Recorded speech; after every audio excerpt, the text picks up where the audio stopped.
মনে হয়েছে এটা একটা পরিকল্পিত ঘটনা।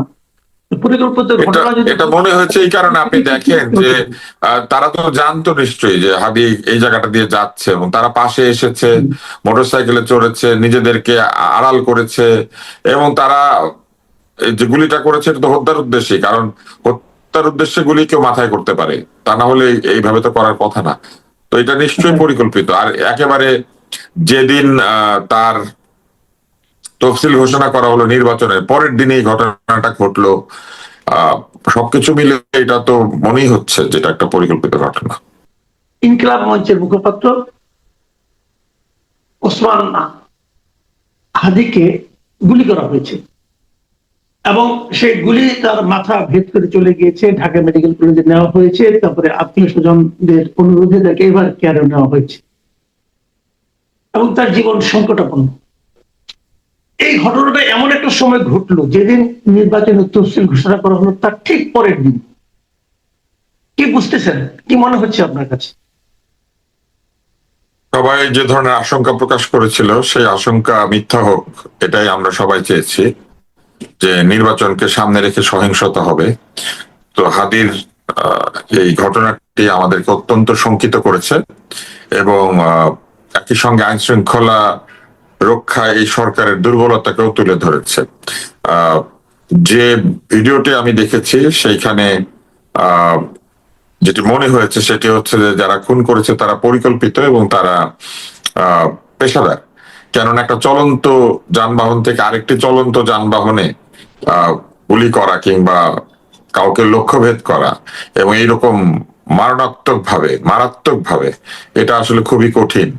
ফলে আমি বলবো যে যারাই এই পরিকল্পনা করে থাকুক, যারাই এর সঙ্গে জড়িত থাকুক, সকলকে শনাক্ত করে তাদেরকে আইনের আওতায় নিয়ে এসে বিচারের ব্যবস্থা করা দরকার। আর আমি ব্যক্তিগতভাবে খুবই দুঃখিত, হাদি তরুণ, হাদি এক ধরনের রাজনীতি সামনে নিয়ে এসেছিল, যে রাজনীতিতে তারুণ্যের তীব্র উদ্দীপনার বহিঃপ্রকাশ ছিল। টকশোতে তার সঙ্গে আমি 2-3টি টকশোতে আমি হাজির হয়েছি এবং দেখেছি যে সে এমনিতে হাস্যোজ্জ্বল এবং অত্যন্ত সজ্জন ব্যক্তি, সুন্দর করে কথা বলে। এখন টেলিভিশনে রাজনীতির প্রয়োজনে নানান রকম কথা তাদেরকে বলতে হয়, কিন্তু আমার কাছে মনে হচ্ছে যে একজন তরুণ প্রতিশ্রুতিশীল রাজনীতিবিদ, তার গড়ে ওঠার লম্বা সময় সামনে ছিল এবং এই লম্বা সময়ে সে আরো পরিণত হতো, আরো শুদ্ধ হতো এবং একটা সময় হয়তো বাংলাদেশকে সত্যি সত্যি এরকম হাদির মতো ছেলেরা নেতৃত্ব দিত। আমরা তো ভবিষ্যৎ জানি না, কিন্তু কারো অধিকার নাই, যত রাজনৈতিক দ্বিমত থাকুক, যত রকম ভেদাভেদ থাকুক, যত প্রতিদ্বন্দ্বিতা থাকুক, কারো অধিকার নাই, কোনোভাবে কেউ এটা পারে না যে কাউকে, তার প্রতিপক্ষকে অথবা যে কোনো লোককে, বাংলাদেশের যে কোনো নাগরিককে এইভাবে আহত বা নিহত করার চেষ্টা করা। আমি মনে করি যে এটা আমাদের সমাজের যে তীব্র অধঃপতন, সে অধঃপতনের একটা ছবি, যেখানে একজন তরুণের সঙ্গে যে কোনো কারণেই হোক, যে কোনো বিভেদের কারণে হোক, একজন তরুণ প্রতিশ্রুতিশীল রাজনীতিবিদকে এইভাবে ভায়োলেন্স বা সন্ত্রাসের শিকার হওয়া, আমি মনে করি যে এটা আমাদের জন্য খুব সুখকর না। এটা একটা অশনি সংকেত, এটা একটা বিপদ সংকেত। এইভাবে যদি চলে তাহলে মানুষ কিভাবে রাজনীতি করবে, কিভাবে কথা বলবে, কিভাবে একে অন্যের সাথে প্রতিদ্বন্দ্বিতা করবে? রাজনীতি মানেই হচ্ছে প্রতিদ্বন্দ্বিতা, আদর্শের প্রতিদ্বন্দ্বিতা, যুক্তির প্রতিদ্বন্দ্বিতা, নীতির প্রতিদ্বন্দ্বিতা। আমি কোনো ভাষা খুঁজে পাই না যে কিভাবে কারা এই কাজটি করতে পারে, এত নিষ্ঠুর, এত নির্দয়, এত জঘন্য। আমি এটা নিন্দা জানানোর আসলে ভাষা নাই। আমি শাস্তি দাবি করি। আমার ধারণা যে আপনিও এর সাথে একমত হবেন। আমি মনে করি যে আমাদের আইন শৃঙ্খলা বাহিনী ঠিকই খুঁজে বের করতে পারবে কারা এটা করেছে এবং যদি খুঁজে বের করতে পারে তাদেরকে দ্রুত আইনের আওতায় নিয়ে আমি মনে করি যত দ্রুত সম্ভব বিচার করা উচিত। আমি হাদির আরোগ্য কামনা করি। আল্লাহ তাআলা চাইলে যে কোনো কিছু পারেন। হাদির জীবনী শক্তি আল্লাহ যা দিয়েছেন সেটি তিনি বৃদ্ধি করে দেন এবং হাদিকে দীর্ঘ জীবন দেন। হাদির যেভাবেই হোক আমাদের মধ্যে বেঁচে থাকুক এবং আমাদের সঙ্গে থাকুক। আরেকটা জিনিস, আপনি নিজে তো একজন চিকিৎসক, আপনি নিশ্চয়ই আপনার বন্ধু বান্ধব আছে যারা নাকি চিকিৎসার সঙ্গে জড়িত ছিলেন। আপনি কতটুকু আশঙ্কা করছেন যে তার মানে এখন আসলে অবস্থাটা কেমন? মস্তিষ্কের যে কোনো ইনজুরি, যে কোনো আঘাত কিন্তু অন্যান্য জায়গার আঘাতের চেয়ে অধিকতর গুরুত্বপূর্ণ এবং আশঙ্কাজনক। কেননা আমাদের ব্রেইনটা আল্লাহ তাআলা এমন ভাবে বসিয়েছেন, আমাদের ব্রেইনটা যাতে প্রোটেক্টেড থাকে। আমাদের যে খুলি বা স্কাল, এটা অত্যন্ত শক্ত হাড় দিয়ে তৈরি করা, এবং আমাদের ব্রেইনটা পানির মধ্যে বসানো থাকে, এবং সেইখানে যে কোনো আঘাত, একটা লাঠির আঘাতও অত্যন্ত ভয়ঙ্কর হয়ে যেতে পারে। মানুষ পড়ে গেলে পর্যন্ত, একটা লঞ্চে ওঠার সময় যে লঞ্চের ছোট দরজা গেট ধাক্কা খায়, সেখানে পর্যন্ত অনেক সময় ভয়ানক দুর্ঘটনা ঘটে যায়। তো সেই জায়গাতে গুলি করা হয়েছে। ডাক্তাররা যেটা বলেছেন যে গুলিটা একদিক দিয়ে ঢুকেছে, মাথার এক পাশ দিয়ে ঢুকেছে, কানের উপরে যে হাড়টা থাকে সেই কানের উপরের হাড় দিয়ে ঢুকে পেছনের হাড়টা দিয়ে বের হয়ে গিয়েছে। মুশকিল যেটা সেটা হচ্ছে যে হাদির এরই মধ্যে 2টা কার্ডিয়াক অ্যারেস্ট হয়েছে বলে ডাক্তাররা জানিয়েছেন। যদিও তাকে রিভাইভ করা সম্ভব হয়েছে, কিন্তু 2টা কার্ডিয়াক অ্যারেস্ট হওয়া মানে হাদির হার্ট বন্ধ হয়ে যেতে গিয়েছিল।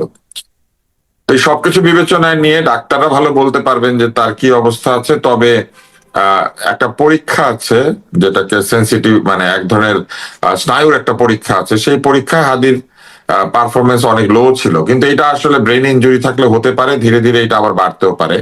এবং একই সাথে ডাক্তাররা যে চিকিৎসাটা করেছেন এটা একদম আধুনিক চিকিৎসা। তারা প্রথমে খুলির হাড়টা সরিয়ে ফেলেছেন, যাতে করে এই গুলির আঘাতে ব্রেনে যেহেতু ইনজুরি হয়েছে সেখানে ইডিমা হবে, অর্থাৎ ব্রেনটা ফুলে যাবে, ভেতরে পানি জমবে, রক্তক্ষরণ হবে, ব্রেন যাতে কোনো চাপে না পড়ে, কারণ ব্রেনের চাপ সৃষ্টি হলে ওই চাপের কারণে ব্রেনের ক্ষতি হয়। তো সেইটা তারা প্রথমে দূর করেছেন, তারপরে তারা রক্তক্ষরণ বন্ধ করেছেন, তারপরে খুলিটা খুলে রেখে দিয়েছেন, এবং এটা পরে যখন হাদি সুস্থ হয়ে উঠবেন তখন আবার এটা বসানো যাবে। আপনার নিশ্চয়ই মনে আছে প্রথম আলোর একজন সাংবাদিক, একটা রোড ট্রাফিক অ্যাক্সিডেন্ট হয়েছিল তার, হওয়ার পরে তার এরকম খুলিটা খুলে রেখে দেওয়া হয়েছিল, পরে কিন্তু সেটা বসিয়ে দেওয়া হয়েছে।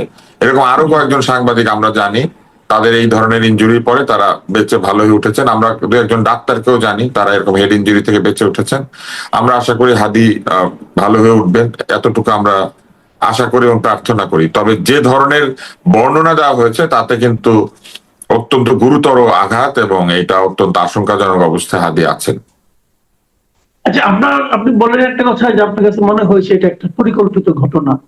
পরিকল্পিত ঘটনা যদি এটা মনে হয়েছে এই কারণে, আপনি দেখেন যে তারা তো জানতো নিশ্চয়ই যে হাদি এই জায়গাটা দিয়ে যাচ্ছে, এবং তারা পাশে এসেছে, মোটরসাইকেলে চড়েছে, নিজেদেরকে আড়াল করেছে, এবং তারা যে গুলিটা করেছে এটা তো হত্যার উদ্দেশ্যে, কারণ হত্যার উদ্দেশ্যে গুলি কেউ মাথায় করতে পারে, তা না হলে এইভাবে তো করার কথা না। তো এটা নিশ্চয়ই পরিকল্পিত। আর একেবারে যেদিন তার তফসিল ঘোষণা করা হলো নির্বাচনের পরের দিনই এই ঘটনাটা ঘটলো, সবকিছু মিলে এটা তো মনেই হচ্ছে যেটা একটা পরিকল্পিত ঘটনা। আরেকটা জিনিস আমি লক্ষ্য করলাম যে আপনি নিশ্চয়ই ভিডিওটা দেখেছেন যে প্রথমে গুলি করার পর যে রিক্সায় করে তাকে নিয়ে যাওয়া হচ্ছিল, সেখানে যিনি ভিডিও করছিলেন তার চেহারা আমি দেখতে পাই নাই, কিন্তু উনি বারবার একটা কথা উচ্চারণ করছিলেন যে উনি ঢাকা 8-এ নির্বাচনে প্রতিদ্বন্দ্বিতা করার কারণে তাকে হত্যা করা হচ্ছে। এবং তারপর আমরা আরেকটা জিনিস দেখলাম যে মেডিকেল কলেজে যখন নাকি মির্জা আব্বাস তাকে দেখতে গেলেন তখন তার সঙ্গেও বেশ দুর্ব্যবহার করা হলো, ওখানে বেশ মানে তাকে দুও দেওয়া হলো। তো এইটা এটা আসলে সমর্থকরা এরকম করে, সমর্থকরা এরকম করে কামাল ভাই, কারণ সমর্থকদের তো প্রবল আবেগ থাকবে এই সময়টাতে, এবং যে যা বলবে তারা সেটাই বিশ্বাস করবে, বা তারা একটা শত্রু খুঁজে বের করার চেষ্টা করবে। এটা আমি অতীত বিভিন্ন ঘটনায় দেখেছি যে এই ধরনের কিছু নাম উচ্চারণ করলে লোকে প্রথমে এদের বিরুদ্ধে একটা রেগে যায় বা এরকম করার চেষ্টা করে।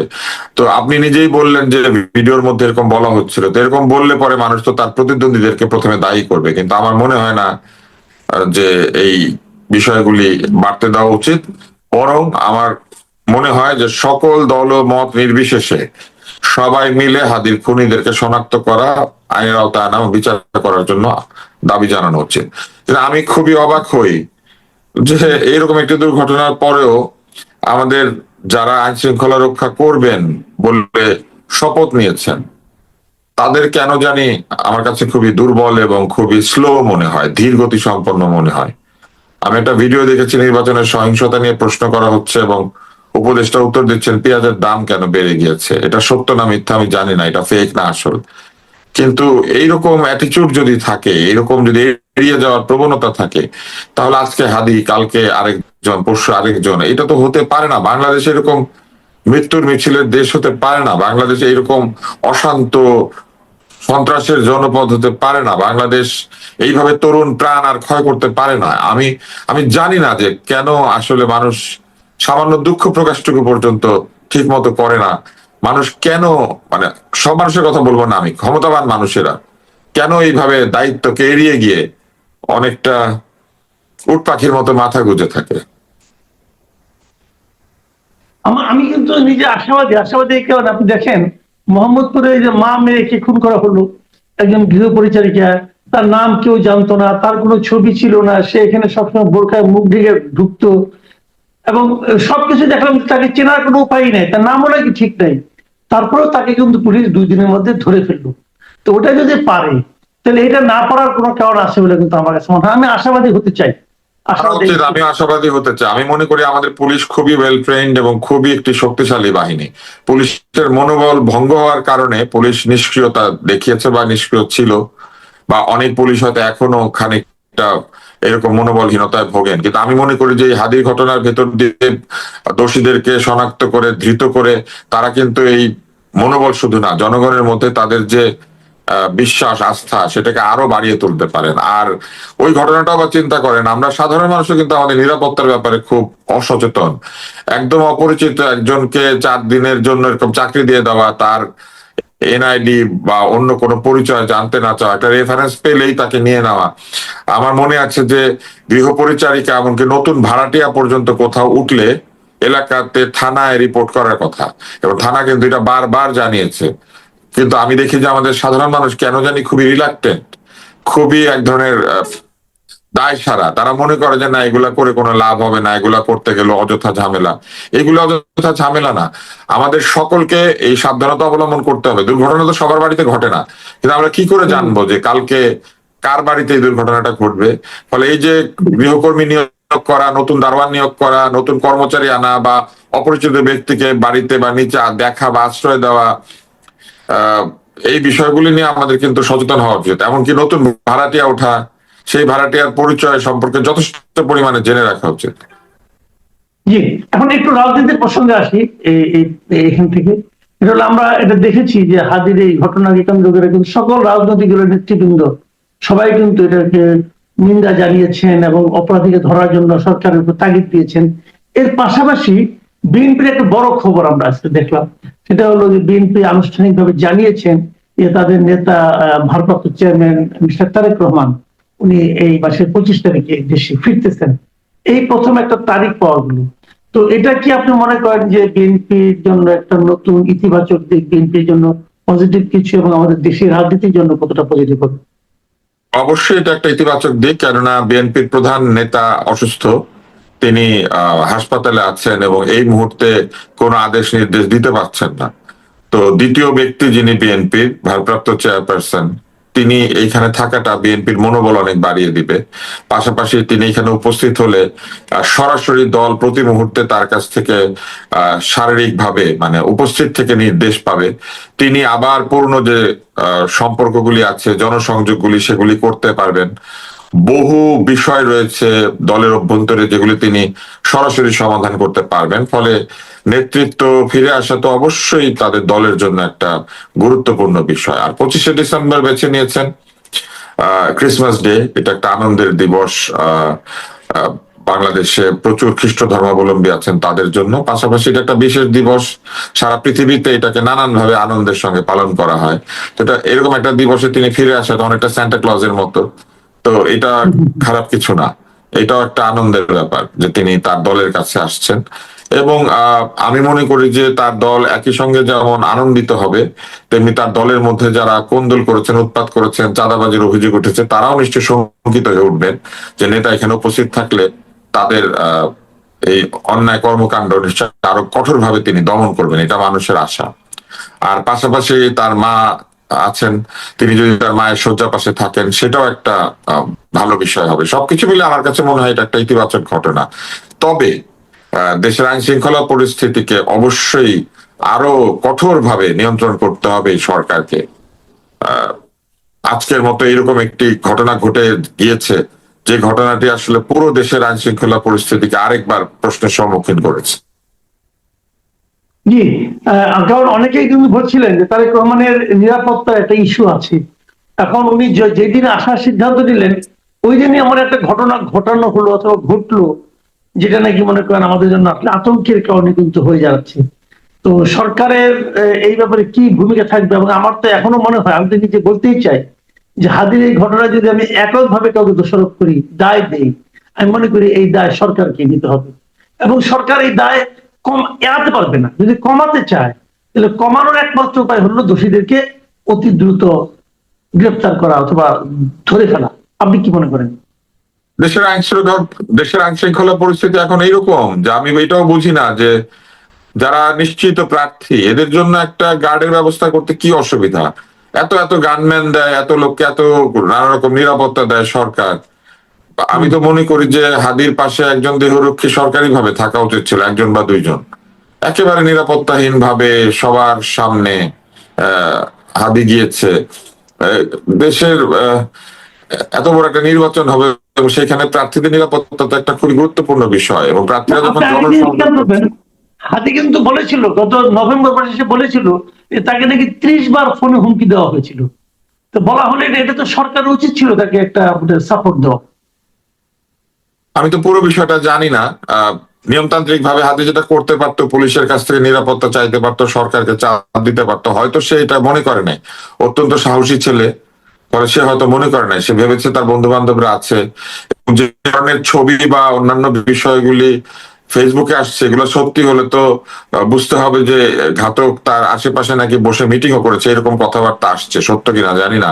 যেটাই সত্য হোক কিংবা সত্য যতই কঠিন হোক, আমার কাছে মনে হয় যে এটা দ্রুত এই সত্য উদ্ঘাটন করা জরুরি। আর আহ, জীবনের হুমকির কথা যদি বলেন, তাহলে বাংলাদেশে এখন যারাই কোনো সত্যি কথা বলছে বা যারাই কোনো উচ্চ কণ্ঠে কথা বলছে, তাদের সবাইকে হুমকি দেওয়া হচ্ছে, এবং কেউ কম কেউ বেশি হুমকি পাচ্ছে। এবং এই বিষয়গুলিকে আহ, এক ধরনের গা ছাড়া মনোভাব নিয়ে আমাদের সরকার দেখছেন। আমি এটা বুঝি না কোনোভাবেই আসলে, যে কেন এই নির্লিপ্ততা, কেন এই উদাসীনতা, কেন নিরাপত্তার প্রশ্নের উত্তরে পেঁয়াজের দাম নিয়ে গল্প করতে হয়, এটা আমি কোনোভাবেই বুঝতে পারি না।